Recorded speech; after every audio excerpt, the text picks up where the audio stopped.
तो हेलो दोस्तों, नमस्ते। मैं योगेश कुमार। बहुत सारे दोस्तों का मैसेज आ रहा था और कई लोगों का कॉल भी आया था कि भैया गोरखपुर में कोई ऐसी जगह है जहां डेयरी से संबंधित सारी चीज़ें मिल जाती हों, तो उस जगह का कृपया वीडियो बनाएं और हम लोगों को भी बताएं। क्योंकि जो गोरखपुर के आसपास ज़िले हैं, देवरिया, महाराजगंज, खलीलाबाद, इधर आप आजमगढ़ के तरफ चले जाएं या फिर और जो आसपास के जो ज़िले हैं वहाँ पे डेयरी से संबंधित चीज़ें जल्दी मिल नहीं पाती हैं। चूँकि वो शहर थोड़ा छोटा है, इसकी वजह से वहाँ इन सब चीज़ों ये सब चीज़ें आसानी से मिल नहीं पाती हैं। तो आज हम आ चुके हैं गोरखपुर में हम आ चुके हैं किसान मशीनरी पे। और किसान मशीनरी गोरखपुर में जब आप आएंगे कूड़ा घाट से आगे आपको जो एम्स पड़ेगा, जो देवरिया रोड है, वो रोड आपको पकड़ के आना है और एम्स थाने के जस्ट बगल में ही है किसान मशीनरी। और यहाँ आपको डेयरी से संबंधित सारी चीज़ें मिल जाएंगी, चाहे आपको मिल्किंग मशीन से लगायत मैट या फिर डेयरी से संबंधित जो भी चीज़ें हैं वो सारी चीज़ें यहाँ पे उपलब्ध हैं और आपको आसानी से मिल जाएंगी और उचित रेट पे मिल जाएंगी। अब यहाँ के जो ओनर है, हम आपसे उनकी बात कराएंगे और भैया से भी जानेंगे कि भैया के वहाँ क्या क्या है और वो डेयरी से संबंधित क्या क्या चीज़ें दे सकते हैं या फिर किस रेट में दे रहे हैं। तो आइए मिलवाते हैं।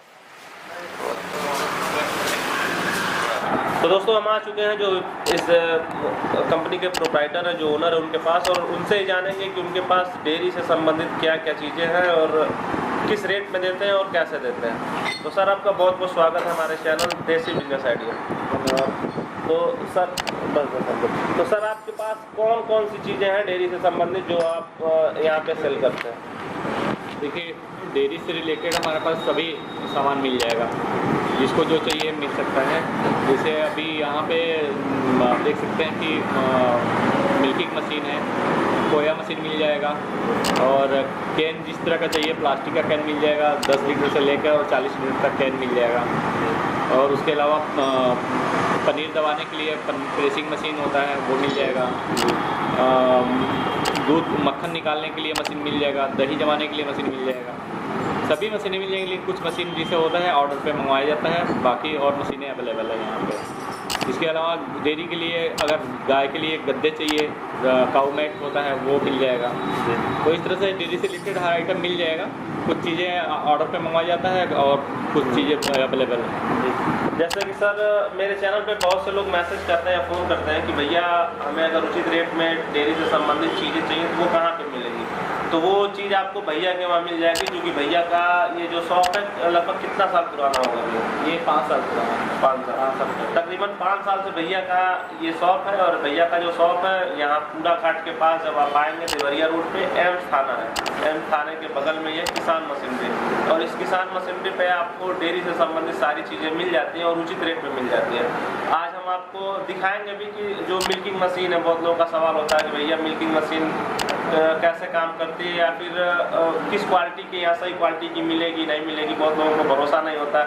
वो यूट्यूब पे सर्च करते हैं या गूगल पे देखते हैं तो उन्हें बाहर से मशीनों को ऑर्डर करते हैं। इसके साथ बहुत लोगों का ठगी का भी शिकार होना पड़ता है। बहुत से ऐसे यूट्यूब या फेसबुक पे फेक वीडियो बना के डालते हैं और उनसे एडवांस के रूप में पैसा ले लेते हैं और मशीन भी उनको नहीं मिलती है। तो ऐसे लोग भी सावधान रहें जो इस तरीके की मशीनों को मंगाते हैं और वो मशीन उनके पास पहुंच नहीं पाती है।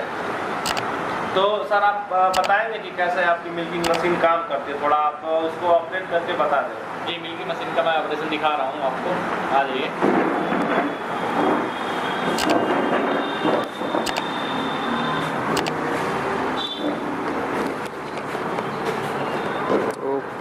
पकड़ लिया।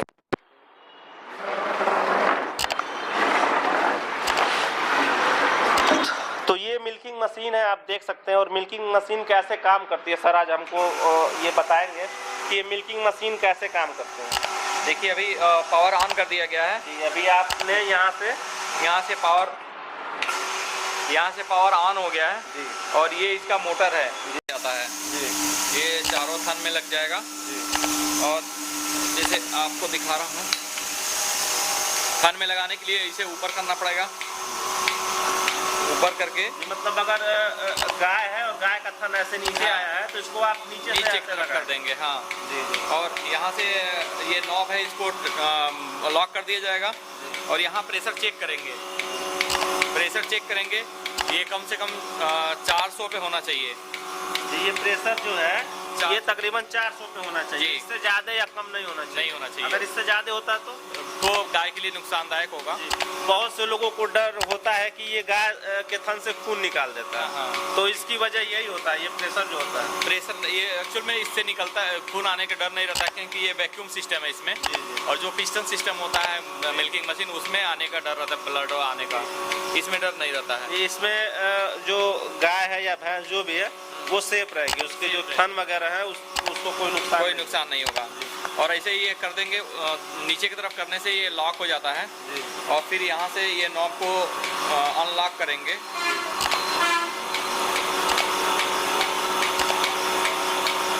ये अनलॉक कर दिए और फिर जैसे ऐसे थन में लगा देंगे। ये जब आप अंगूठा डालिए अंदर पूरा डालिए, हाँ। अब ऐसे देखिए जैसे हाथ से दूध निकालते हैं उसी तरह इसमें कर रहा है। जी, ये बिल्कुल ऐसा लग रहा है कि मतलब कोई हाथ को गुदगुदा रहा है या फिर कुछ ऐसा, जैसे उंगली से दबा के दूध निकालते हैं उसी तरह का इसमें सिस्टम है। और फिर यहाँ से प्रेशर रिलीज कर देंगे, या तो वहाँ से बंद कर देंगे डायरेक्ट, तो बंद हो जाएगा।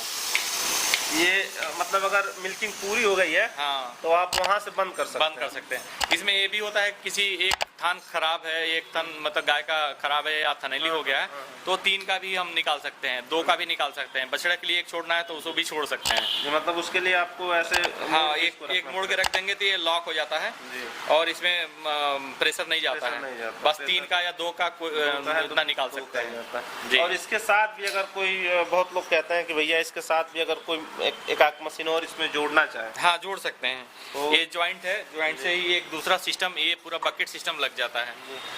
और इसको धुलाई करने के लिए इसमें प्रेशर बना के और बाल्टी में डाल देंगे पूरा गुनगुने पानी में, तो ये पूरा पाइप धुल जाता है। मतलब पूरी पाइप धुल जाती है, इससे दूध जो फटने का होता है वो आसार कम हो जाते हैं और दूध नहीं फटता। यहाँ निकालना है, अगर दूध को निकालने के लिए ऐसे निकाल देंगे, ये खुल जाएगा, यहाँ से बकेट उठा के निकाल देंगे। यहाँ पे आप दूध ऐसे निकाल के फिर आप बाल्टी में डाल देंगे जी। ये इसका पूरा ऑपरेशन है। अब और सर आपके पास जो मैट वगैरह हैं वो किस क्वालिटी के हैं, थोड़ा हम चाहेंगे दिखा दें आप हमारे दर्शकों को। हाँ, कि आपके वहाँ जो देख सकते हैं, एक मशीन जो हमारे पास अवेलेबल है, ये मक्खन निकालने के लिए है। मक्खन निकालने का मशीन इसको बोलते हैं। ये पनीर दबाने के लिए है। ये क्रीम निकालने के लिए, दूध से क्रीम निकालने के लिए डायरेक्ट निकाल सकते हैं। कैन है, ये अलग अलग तरह का कैन है। और हम अंदर चलते हैं, अंदर चूँकि मैट वगैरह भी हैं, तो भैया से देख लेते हैं कि मैट किस किस क्वालिटी के हैं।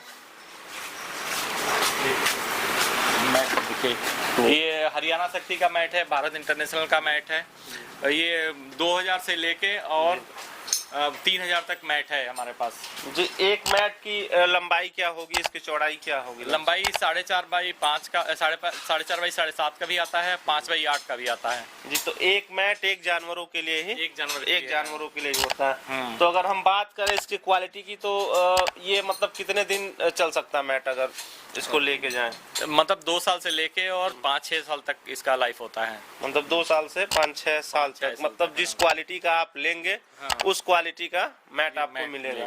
अगर अच्छी क्वालिटी का लेंगे तो आप ज्यादा समय तक चलेगा, अगर कम क्वालिटी का लेंगे तो वो कम समय तक चलेगा। इससे मैट से जानवरों को मतलब क्या फायदा होता है? देखिए, मैट से जानवरों का होता है, पहली बात तो जो दूध देने वाली गाय होती है या भैंस होती है, उसको लॉन्ग सिटिंग, लंबा बैठना चाहिए। खाने के बाद वो देर तक बैठे, तो उसके लिए उनको आराम चाहिए। अगर मैट नहीं रहता है तो पत्थर पे या फर्श पे जब भी बैठते हैं तो उनका घुटना कट जाता है। घुटना कटने से फिर वो बैठती नहीं है, खड़ी रहती हैं। दूसरी बात की सफाई नहीं रहता है तो थनैली होने का डर रहता है, और उनका खुर जो रहता है वो भी घिसता है पत्थर पे या मतलब फर्श पे। तो ये सब चीज से इनको फायदा रहता है। बचाव किया जा सकता है इस मैट को लगा के। अगर आप इस मैट को लगा देते हैं तो जानवरों को इन सारी चीजों से बचाया जा सकता है। और अब हम बात करेंगे केन वगैरह की। तो केन वगैरह सर आपके पास किस किस क्वालिटी के हैं? हमारे पास कैन है जो स्टील का है, ये ऊपर देख सकते हैं, जी। स्टील कैन है, 10 लीटर का है, 20 लीटर का है, 40 लीटर का है। तो ये अभी क्या 20 लीटर का है 40 लीटर का है जो बड़ा वाला कैन? जो बड़ा वाला है 40 लीटर का है। तो इसकी प्राइस की बात करें तो क्या प्राइस होने वाला है? इसमें 2 क्वालिटी का आता है, एक आता है 4400 का, एक आता है 4800 का जी 40 लीटर का जी। तो दोनों की क्वालिटी अलग अलग है, इसकी वजह से वजन के वो अलग। और उस वो किसका एल्युमिनियम कैन है उधर जो है? हाँ, एल्युमिनियम कैन भी है। उसका क्या प्राइस है? उसका है 3500 का है वो। अच्छा, वो भी 40 लीटर का ही है? 40 लीटर का एल्युमिनियम। आप दिखा दीजिए, इधर आ जाइए सम्राट जी। ये एल्युमिनियम का कैन है, इसका प्राइस लमसम? हाँ, ये 3500 का। 3500 का जी। तो इन दोनों में अंतर क्या है? बेहतर कौन होता है? स्टील का बेहतर होता है दूध रखने के लिए या फिर एल्युमिनियम का जो होता है? देखिए, दूध रखने के लिए तो एल्युमिनियम का और स्टील का ठीक रहता है। प्लास्टिक में होता है कि जैसे फैट बहुत पतला होता है उसका लेयर, तो प्लास्टिक में रखने से क्या है, लेयर उसमें चिपक जाता है। तो जो लोग मशीन से उसका मेजरमेंट करके और दूध खरीदते हैं तो उनके लिए मतलब किसान के लिए नुकसानदायक होता है प्लास्टिक के कैन से। इसलिए बेटर ये होगा कि स्टील का यूज़ किया जाए, उसमें फैट कम नहीं होता है। जी जी। तो आप थे सर जिन्होंने हमें बताया कि इनके वहाँ डेयरी से संबंधित क्या क्या चीज़ें मिल सकती हैं। तो अगर डेयरी स्टार्ट करने की आप भी सोच रहे हैं तो इंतज़ार मत करिए, डेयरी का काम शुरू करिए, क्योंकि सरकार की भी बहुत सारी योजनाएं हैं डेयरी लघु उद्योग पे, और डेयरी को बढ़ावा देने के लिए सरकार भी तरह तरह की स्कीमें लेके आई हैं, लोन वगैरह लेके आई हैं। तो आप भी अगर डेयरी शुरू करना चाहते हैं तो शुरू कर सकते हैं।